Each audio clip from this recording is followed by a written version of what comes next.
Good evening students, कैसे हैं आप सब। होप आप सब बहुत अच्छे होंगे, साथ ही आपकी पढ़ाई भी बहुत अच्छी चल रही होगी। तो 71st बीपीएससी को लेकर चल रहा है हमारा ये बिहार स्पेशल सेशन, जो आपके लिए बहुत हेल्पफुल होगा। आप बीपीएससी का एग्ज़ाम देने जा रहे हैं या फिर इसके अलावा कोई भी एग्ज़ाम जहां पर आपका बिहार से क्वेश्चंस आ रहा है, बिहार में और भी जो एग्जामिनेशंस है वो आपके लिए ये क्वेश्चंस जो है वो बहुत हेल्पफुल होंगे। जो लोग नए जुड़ रहे हैं उनको बता दें कि यहाँ पर हम बिहार से रिलेटेड बहुत सारे MCQs कर रहे हैं, तो आप जाकर प्रीवियस क्लासेस भी कर ले ताकि आपके पास भी बहुत सारा क्वेश्चन, बहुत सारा MCQ जमा हो जाए with lots of fact and concept. ठीक है, तो यहाँ पर हम एक्सप्लेन करते हुए क्वेश्चंस को चल रहे हैं, तो जो चीज़ें आपको पता है अच्छी बात है, वो रिविजन हो जाएगा, और जो नहीं पता है उसको आप नोट डाउन करते हुए चलेंगे ताकि लास्ट मोमेंट में एक थॉरोली आप अपने क्वेश्चंस को देख सके। ठीक है, विथ लॉट्स ऑफ कॉन्सेप्ट। ठीक है, तो चलिए हम स्टार्ट करते हैं। तो देखिए, बिहार का इतिहास हमने स्टार्ट किया है और बिहार के इतिहास में हमने एंशिएंट हिस्ट्री जो है वो ख़त्म कर लिया है।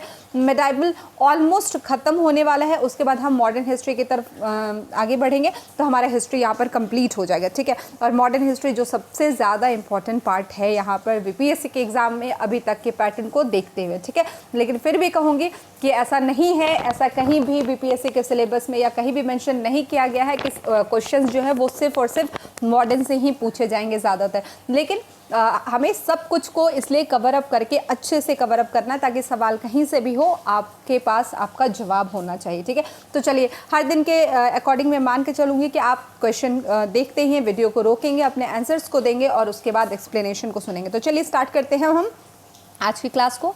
आज हमें पढ़ना है बिहार में अफगान राज्य। ठीक है, बिहार में अफगान राज्य में हमें देखना है सूर साम्राज्य, यानी शेरशाह सूरी ने जो साम्राज्य स्थापित किया था, सूर साम्राज्य, उसी से रिलेटेड आज हमें क्वेश्चंस को पढ़ना है। ठीक है, तो देखिए सूर साम्राज्य में पहला क्वेश्चन ले लेते हैं हम।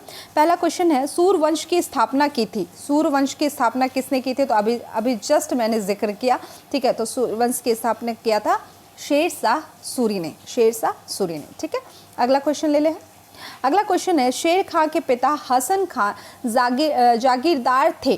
कहाँ के जागीरदार थे? पटना के, गया के, सासाराम के या फिर आरा के? ठीक है, तो होपफुली आपने बिल्कुल सही आंसर दिया, सासाराम दिया होगा आपने सही आंसर। ठीक है, सासाराम। ठीक है, तो आप देखिए शेरशाह सूरी के जीवन से आप बहुत कुछ सीख सकते हैं, बहुत मोटिवेट हो सकते हैं। ऐसे स्टूडेंट जो बहुत जल्दी नर्वस हो जाते हैं या हार मानने लगते हैं या आपको लगता है कि नहीं अब मुझसे नहीं होगा, तो आप देखिए शेरशाह सूरी एक ऐसा शख्स जिसकी आप कह सकते हैं कि ऐसा नहीं है कि वो कोई राजा के ख़ानदान से बिलोंग कर रहा है, कोई शासक के ख़ानदान से बिलोंग कर रहा है, नहीं, एक जागीरदार का बेटा था जो जिसके बारे में कोई सोच भी नहीं सकता था कि वो शासक बनेगा। और जब शेरशाह सूरी ऐसा किसी को कहते भी होंगे तो लोग मजाक ही उड़ाते होंगे, लेकिन अंततः शेरशाह सूरी ने जो सपना देखा, जो उनको करना था, जो साम्राज्य हासिल करना था, वो हासिल किया।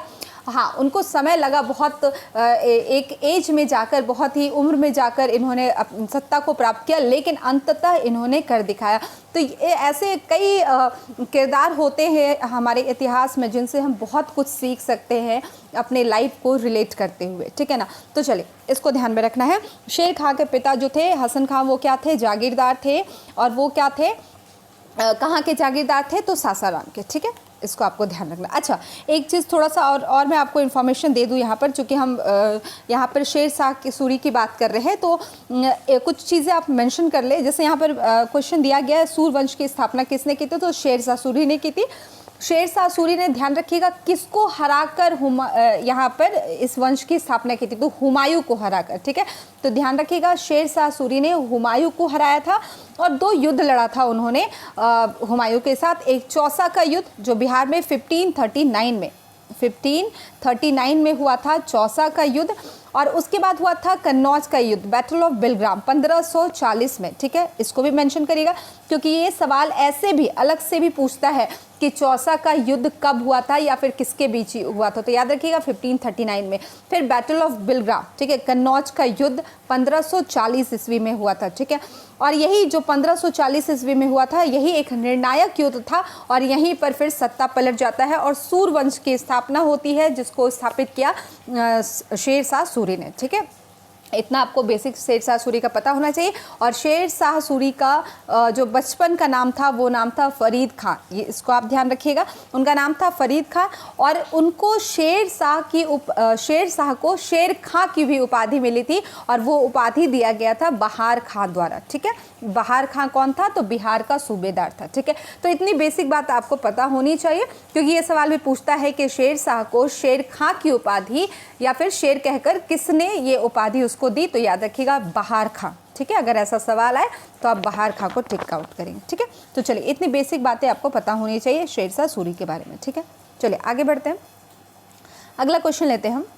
अगला क्वेश्चन है कि शेर खां बिहार के किस शासक का संरक्षक नियुक्त हुआ था? संरक्षक मतलब उसका बॉडीगार्ड। ठीक है, तो ऑप्शन क्या है?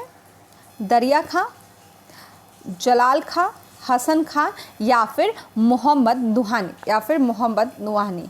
तो आंसर क्या है? आंसर है जलाल खां।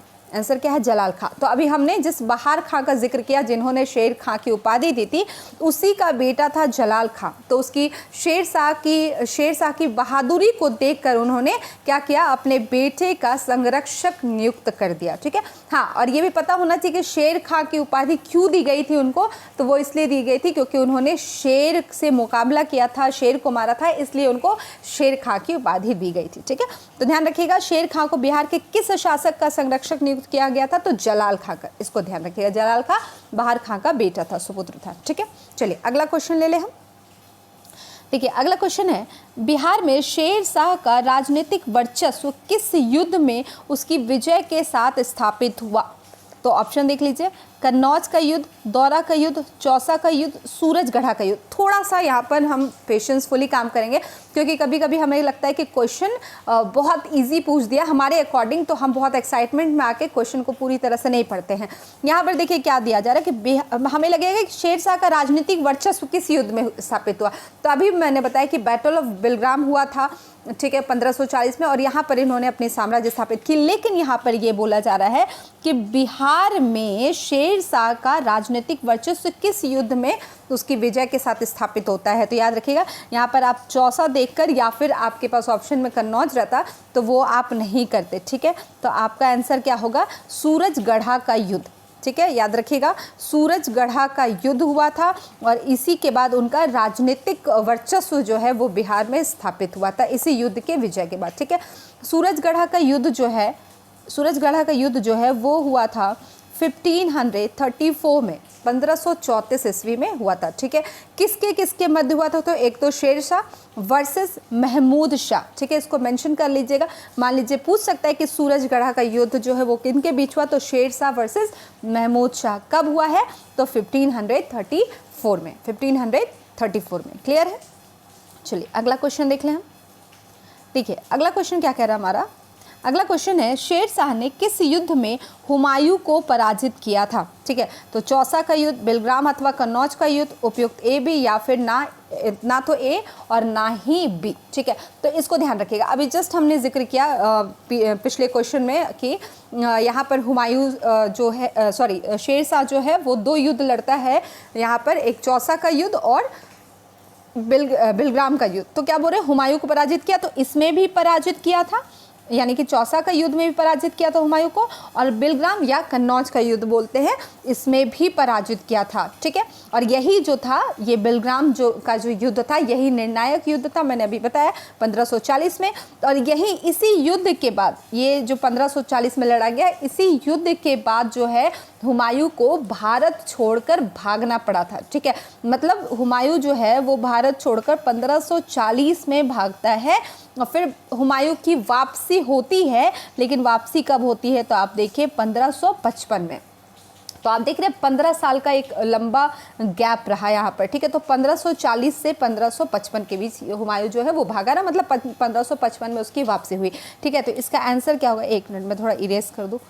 इसका आंसर क्या होगा? इसका आंसर होगा उपयुक्त ए एवं बी। ठीक है, यानी चौसा का युद्ध भी होगा और बिलग्राम का युद्ध भी होगा। ठीक है, क्लियर है ये? इसको ध्यान में रखेंगे। ठीक है, चलिए अगला देख लेते हैं। अगला क्वेश्चन है हमारा, अगला क्वेश्चन है, शेर शाह द्वारा अफगान राज्य की पुनर्स्थापना किस युद्ध के उपरांत हुई? ठीक है, तो शेर शाह द्वारा अफगान राज्य की पुनर्स्थापना किस युद्ध के उपरांत हुई? कन्नौज या बेलग्राम का युद्ध, सूरजगढ़ का युद्ध, चौसा का युद्ध, दौरा का युद्ध। तो बिल्कुल आप एकदम सही कर रहे हैं। आपका आंसर क्या होगा? कन्नौज या फिर बेलग्राम का युद्ध। ठीक है, क्लियर है ये? चलिए अगला क्वेश्चन देख लेते हैं। अगला क्वेश्चन है शेर शाह का प्रशासनिक प्रयोगशाला था, कहाँ था? चुनार, सहसराम जिसको सासाराम कहते हैं, बंगाल या फिर दिल्ली। तो आपका आंसर क्या होगा? सहसराम। ठीक है, इसको ध्यान रखिएगा। सहसराम जो था वो किसका? शेर शाह का क्या था? प्रशासनिक प्रयोगशाला था। क्लियर है? चलिए अगला क्वेश्चन देख लें हम। अगला क्वेश्चन है बिहार का अंतिम अफगान शासक था। ठीक है, तो बिहार का अंतिम अफगान शासक, ऑप्शन क्या है? इब्राहिम लोदी, इब्राहिम शाह सूर, सुलेमान कर्रानी या दाऊद खां कर्रानी। ठीक है, तो आपका आंसर क्या होगा? आपका आंसर होगा दाऊद खां कर्रानी। ठीक है, अगर पता है तो बहुत अच्छी बात है, नहीं पता तो ये जान लीजिए दाऊद खां कर्रानी जो है वो बिहार का अंतिम अफगान शासक था। क्लियर है? ये अंतिम अफगान शासक था। चलिए अगले क्वेश्चन की तरफ बढ़ते हैं। अगला क्वेश्चन है हमारा शेर शाह का मकबरा है। देखिए बहुत इंपॉर्टेंट क्वेश्चन है, इसको ध्यान रखिएगा। बहुत बार ये क्वेश्चन पूछा गया है अलग अलग एग्जामिनेशंस में। ठीक है, तो शेर शाह का मकबरा कहाँ था? पटना में, मुंगेर में, दिल्ली में, सहसराम में। ठीक है, सहसराम दे, सासाराम दे, आपको घबराना नहीं है। ठीक है, तो आपका आंसर क्या होगा? एक सेकेंड, आपका आंसर क्या होगा? सहसराम। ठीक है, यहीं पर क्या है? शेर शाह का मकबरा है। ठीक है, इसको ध्यान में आप रखेंगे। चलिए अगला क्वेश्चन देख लें। अगला क्वेश्चन है शेर शाह द्वारा कौन सा कार्य किया गया? ठीक है, यहाँ पर कुछ कार्य दिए गए हैं, उसके बारे में बताया गया कि ये कार्य उसके द्वारा किया गया है कि नहीं। एक है जब्त प्रणाली की शुरुआत, उसके बाद दूसरा सिकंदरी गज एवं सन की डंडी का प्रयोग, तीसरा है रुपया का प्रचलन या फिर उपयुक्त में से कोई नहीं। ठीक है, तो सबसे पहले आप जान लीजिए कि आंसर जो होगा ये होगा उपयुक्त सभी, सॉरी उपयुक्त में से कोई नहीं, मतलब उपयुक्त सभी। ठीक है, उपयुक्त सभी, यानी कि जब्त प्रणाली की शुरुआत भी की थी। तो जब्त प्रणाली क्या थी? तो ये जो लैंड होते थे, जो भूमि होते थे, उसके मापन के लिए इसको यूज़ किया जाता था। तो जो इसमें होता क्या था बेसिकली, जो भूमि मापन होती थी, ठीक है, भूमि को मापा जाता था, उसका मेजरमेंट किया जाता था और उसके बाद उसका उर्वरता चेक किया जाता था। देखा जाता था कि किस भूमि में कितनी उर्वरता है और फिर उसको कैटेगराइज करके उसी हिसाब से अलग अलग टैक्स यहाँ पर लिया जाता था। ठीक है, मान लीजिए पहले भूमि का मापन हुआ, फिर देखा गया कि किस जगह पर किस भूमि में उर्वरता ज़्यादा है और किस में कम है, किस में क्या है, और उर्वरता के हिसाब से फिर उसको क्या किया जाता था? भूमि को विभाजित किया जाता था, उसको कैटेगराइज किया जाता था और अलग अलग फिर टैक्स लिया जाता था। मान लीजिए जहाँ ज़्यादा उर्वरता है वहाँ ज़्यादा टैक्स लेते हों, जहाँ कम है वहाँ पर कम लेते होंगे। तो इस हिसाब से वहाँ पर उसको कैटेगराइज किया गया था, तो जब्त प्रणाली के आधार पर। ठीक है, तो ये भी इनका कार्य है। दूसरा है सिकंदरी गज एवं सन की डंडी का प्रयोग, ये भी भूमि मापन के लिए ही होता था। और तीसरा है रुपया का प्रचलन, तो आपने भी पढ़ा था। तो उस समय में जो सिल्वर कॉइन होते थे उसको रुपया कहा जाता था, जो सिल्वर कॉइन, और जो कॉइन होते थे, जो कॉपर कॉइन होते थे उसको बोला जाता था दाम। उसको क्या बोला जाता था? दाम। ठीक है, सिल्वर कॉइन को रुपया और कॉपर कॉइन को दाम बोला जाता था। यानी कि शेर शाह द्वारा ये तीनों कार्य जो उपयुक्त दिए गए हैं ये सारा कराया गया है। ठीक है, चलिए क्लियर है। अगला क्वेश्चन देख लें। देखिए अगला क्वेश्चन क्या है हमारा? अगला क्वेश्चन है बिहार राज्य में स्थित सासाराम रोहतास के किले का निर्माण करवाया किसने करवाया? शेर शाह, अकबर, इस्लाम शाह या फिर मोहम्मद जायसी ने? ठीक है, शेर शाह ने। ठीक है, इसको ध्यान रखेंगे। उसके बाद अगला क्वेश्चन देख लें हम।